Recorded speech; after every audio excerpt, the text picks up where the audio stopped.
नमस्कार, आप live cities देख रहे हैं। मैं हूं जय शुक्ला। देखिए, लोकतंत्र के महापर्व का आज आखिरी दिन कह सकते हैं, क्योंकि आज नतीजा आने वाला है, जनता का आदेश आने वाला है। और देश का आदेश क्या होता है, जनता ने क्या फैसला किसके पक्ष में सुनाया है, उसका नतीजा सामने आ जाएगा। और यह बात भी पता चल जाएगी कि देश में किसकी सरकार बनने जा रही है। बात अगर बिहार की करें तो बिहार में 40 लोकसभा की सीटें हैं और कुछ देर में रुझान आने भी शुरू हो जाएंगे। कुछ देर में बिहार की अलग अलग सीटों से आपको यह पता चलना शुरू हो जाएगा कि कहां से शुरुआती रुझान में कौन कितना आगे, कौन कितना पीछे। एनडीए गठबंधन के जो कैंडिडेट है वो कितना मार्जिन से आगे और इंडिया गठबंधन के जो कैंडिडेट है वो कितना मार्जिन से आगे चल रहे हैं। कई ऐसी सीटें हैं बिहार में, कुछ ऐसी भी सीटें हैं जो पूरे देश में चर्चा का विषय बनी हुई है। उसमें से पाटलिपुत्र ले लीजिए, काराकाट ले लीजिए, पूर्णिया ले लीजिए, सिवान ले लीजिए और अन्य कई सीटें और भी हैं। आरा भी उसमें शामिल है, क्योंकि आरा में आरके सिंह बनाम सुदामा प्रसाद की जो लड़ाई है वो कांटे की बताई जाती है।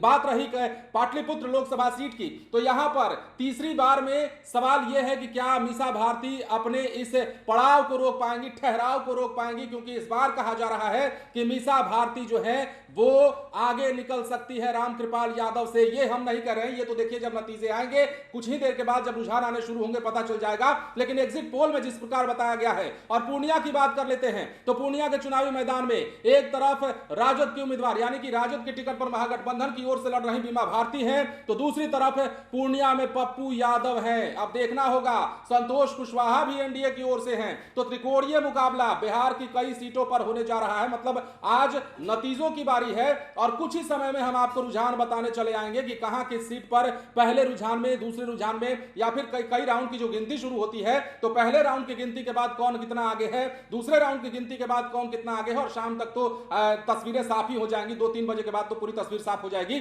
कि कौन से सीट पर कौन बाजी मार रहा है। अब देखिए, जरा बिहार के समीकरण को भी समझने की जरूरत है। ऐसे में कई सारी सीटें, हमने आपको कहा ना कि अब थोड़ी देर के बाद यह पता चल जाएगा कि देश का आदेश क्या आया है और देश में एक बार फिर से किसकी सरकार बनने जा रही है। क्या पीएम मोदी एक बार फिर से देश की बागडोर संभालेंगे? और जैसा दूसरी तरफ अगर बात करें तो इंडिया गठबंधन के जो नेता कह रहे हैं कि इस बार इंडिया की सरकार बनने जा रही है, मतलब विपक्ष की सरकार बनने जा रही है, और 295 प्लस सीटें तो दे ही दी जा चुकी है इंडिया गठबंधन के नेताओं की ओर से। हालांकि अलग अलग एग्जिट पोल में अलग अलग जो सीट्स की संख्या है वो बताई गई है। कई सीटों की बात हमने की है आपसे पहले भी, और कई एग्जिट पोल का हवाला भी देकर आपको बताया है।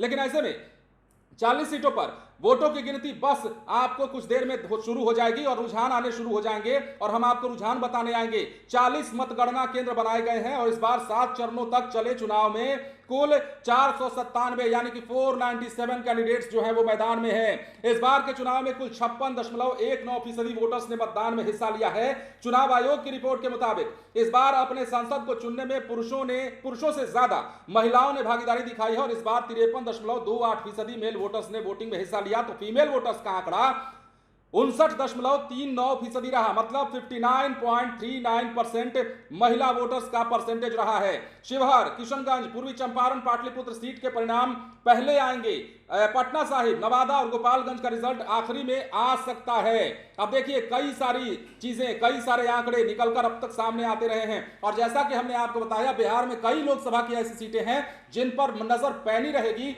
और देखना होगा, क्योंकि वहां बड़ी क्लोज फाइट मानी जा रही है। जैसा कि नाम बताया हमने आपको, पाटलिपुत्र हो गया, उसके बाद काराकाट हो गया, आरा की लड़ाई हो गई, पूर्णिया की लड़ाई हो गई, सिवान में भी देखना होगा। इसके अलावा झंझारपुर में भी सबकी नजर रहेगी, वहां भी त्रिकोणीय मुकाबला है। तो हिना साहब भी एक फैक्टर सिवान में हो सकती हैं और हो रही हैं, ऐसा लगता है। एग्जिट पोल के हवाले से जो खबर है, जो आंकड़े निकलकर सामने आए हैं, उसमें कई सीटों पर कई प्रत्याशियों का दबदबा भी दिख रहा है और कई प्रत्याशियों में आपस की टक्कर भी दिखाई दे रही है। और ये क्लोज फाइट, मतलब अगर जीत हार होती है तो मार्जिन बहुत ज्यादा नहीं रहने की उम्मीद है। हालांकि जब शाम तक नतीजे सामने आएंगे, जब तस्वीरें साफ होंगी, तो यह पता चलेगा कि आखिर किसने अंतोगत्वा बाजी मारी है। और सबसे अहम बात, सबसे अहम सीट मुंगेर लोकसभा सीट, जहां पर एक तरफ अनीता महतो है, अनीता देवी हैं, अशोक महतो की पत्नी हैं, और इसके अलावा मुंगेर में ललन सिंह एनडीए के प्रत्याशी हैं। यहां देखना होगा, कई सारे वायदे चुनाव प्रचार के दौरान भी और वोटों की जब वोट पड़ रहे थे उस दौरान भी कई सारे वादे और दावे किए गए, चाहे इंडिया की ओर से हो या एनडीए की ओर से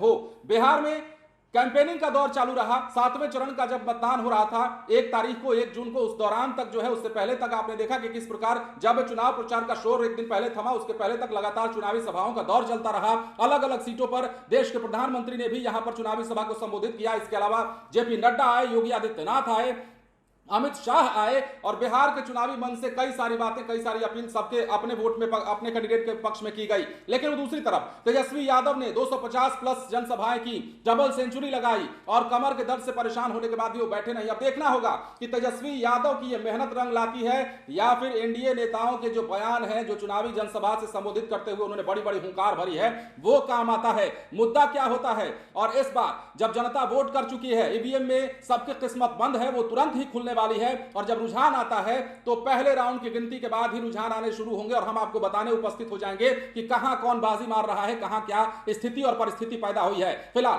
बने रहें लाइव सिटीज के साथ। यदि अब तक आपने हमारे चैनल को सब्सक्राइब नहीं किया है तो सब्सक्राइब कर लीजिए। धन्यवाद।